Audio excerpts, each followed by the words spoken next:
최근에 아파트나 빌라 같은 주택가에서 잇따라 도박장이 적발됐습니다. 가게로 위장하고 비밀 통로까지 만들어 놓아서 단속도 쉽지 않았습니다. 주요 고객은 주부들이고 판도는 억대에 이르는 곳도 있다고 합니다. 도심 곳곳 우리 주변으로 독보섯처럼 파고들고 있는 도박장 실태를 김병영 기자가 전합니다. 한 주택가, 몇 가구가 살지 않는 작은 빌라 앞이 주차 문제로 시끄러워진 건 지난해 8월쯤이었습니다. 리모델링을 마치고 3층에 옷가게가 생기면서 주차 문제가 불거진 겁니다.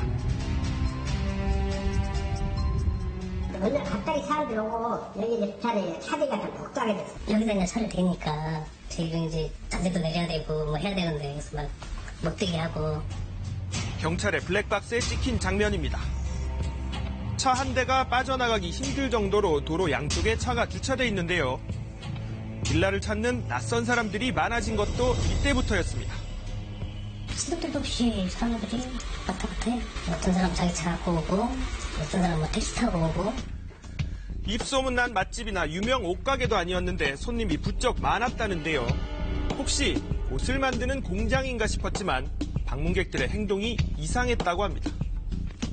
보시다시피 뭐 옷을 만들거나 뭐 이런 거 같은 느낌이잖아요. 그런 뭐 옷이 들어가거나 작거나 뭐 이런 게 들어가거나 생산한다거나 이런 게 전혀 없으니까 안에서 도대체 무엇을 하는 건가.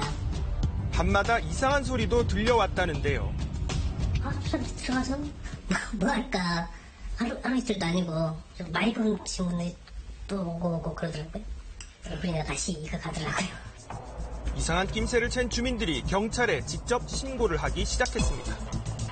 주변에 수상한 주부들이 많이 돌아다닌다. 그런 신고가 여러 번 들어왔고 112로 그리고 국민신문고로도 한 2회에 걸쳐 신고가 들어왔어요. 도박장이 의심된다는 주민들의 신고가 빗발치자 경찰이 현장에 출동했지만 막상 들어가 보면 정작 옷가게였습니다. 구제 옷가게죠. 구제. 빈티지 옛날 옷 같은 거 놔두고 구비하고 파는 거 같이 해놨는데 경찰의 본격적인 잠복 수사가 시작된 건 이때부터입니다. 그런데 2달 뒤 수상한 손님들이 포착됐습니다. 빌라에 한 번 들어가면 오랫동안 나오지 않거나 새벽이 돼서야 빌라를 나선 겁니다. 사람들이 막 새벽에도 들어가고 아주머니들이 또 새벽에 또 아침에 또 일찍 아주 지쳐가지고 나오기도 하고.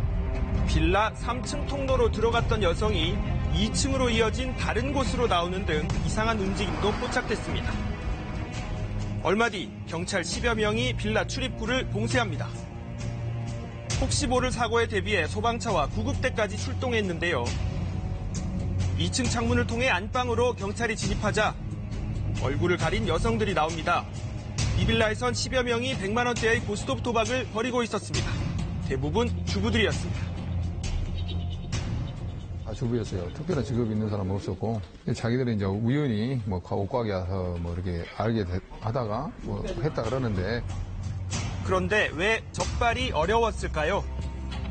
옷가게로 위장된 방을 지나 안으로 들어가자 이 4명이 앉을 수 있는 이런 테이블이 보이고요. 밖을 비추는 CCTV, 건물의 밖과 안을 비추며 이렇게 감시하고 있었습니다. 이번엔 베란다로 이어진 문을 열자 옆집으로 이어진 작은 연결 통로가 나오는데요. 경찰이 출동할 때마다 이 통로를 통해서 옆집으로 도망쳤던 겁니다. 새 채를 매입을 했는데 그것도 리모델링을 했고 만약에 경찰들이 이렇게 급습을 하거나 그러면 그쪽을 피해가지고 닫아버리면 완전히 뭐 아닌 것처럼 따로 떨어져 있는 집같이 이렇게 만들어져 있어요. 뿐만 아니라 3층의 도박장은 비밀 계단을 통해 2층으로 이어져 있었습니다. 이런 식으로 미로같이 만들어 경찰의 눈을 피해왔던 것으로 드러났는데요. 지난해 8월부터 이들 사이에 오간 도박 자금은 수억 원대로 경찰은 판단하고 있습니다. 경찰은 도박장을 운영하며 수수료 등을 챙긴 이모 씨를 구속하고 나머지 운영자와 도박 참여자 등 10여 명을 불구속 입건했습니다. 지난달 부산의 한 아파트에서도 주부들이 도박을 하다 현장에서 체포됐습니다. 아파트가 되다 보니까 사람들이 왔다 갔다 하다 보면도 외부에서 보기에도 이상하고 하니까. 밤에 모인 주부 8명은 다음날 새벽까지 고스톱 도박을 한 것으로 알려졌는데요. 좀 은밀하고 좀 아무래도 좀 폐쇄적인 그런 장소가 되는데 개인 집이고 새벽 시간에 모여가지고 그래 한다는 것 자체가 아무래도 일반 그 도박하고는 좀 성격이 다르죠. 주택가에 침투한 도박장. 전문가들은 비정상적으로 돈을 갖고 싶은 욕구가 사회 전반에 퍼지고 있다는 위험 신호라고 지적하고 있는데요. 그럴 수 없는 또 어려운 그런 환경을 만들어 놓고 거기에 전념하는 사람들만 중심으로서 이루어졌는데 주택에서 그런 도박장들이 만들어지는 것은 도박이라고 하는 것이 실생활하고 깊숙이 침투를 했다라고 하는 그런 의미가 되겠고요. 어떤 과정을 통해서 남의 돈을 따고 싶다라고 하는 그런 욕구를 가진 인구들이 증가했다라고 하는 것을 의미하는 것이죠. 도심 곳곳 우리 주변으로 독버섯처럼 파고들고 있는 도박장.